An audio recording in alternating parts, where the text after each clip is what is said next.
আপনি কি হন ভাই? ভাই না? আসসালামু আলাইকুম রহমতুল্লাহ। সম্মানিত দর্শক মন্ডলী, আসলে রোগী দেখার পরে স্বাভাবিক কথা বলার মতো কোনো মেজাজ থাকে না। কারণ আসার সাথে সাথে ভাই বললেন যে একটা গুলি লাগার পরে আমি খুব দৌড় দিয়ে চলে গেছি।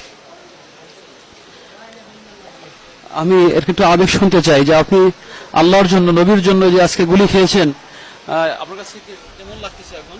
ভালো লাগে। ভালো লাগে? হ্যাঁ, আমি ভালো লাগে? মৃত্যু প্রস্তুত, মৃত্যু বরণ করতে ভালোবাসা মৃত্যু হয় হ্যাঁ প্রস্তুত? প্রস্তুত প্রস্তুত। গুলি লাগছে তো কেমন লাগছে আপনার কাছে?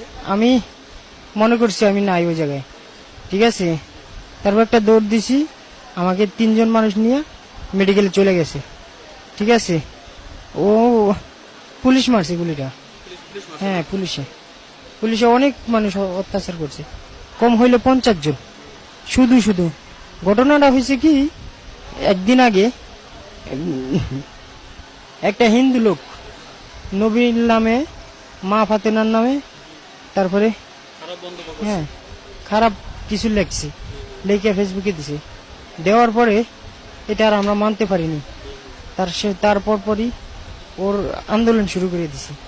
তারপরে বলছে যে কালকে মাইকিং করে সবাইরে বলে দিছে, তোমরা সবাই জনসভায় আসবা, জনসভায় আইসা তোমরা সবাই আসবা 11টায়, ঠিক আছে।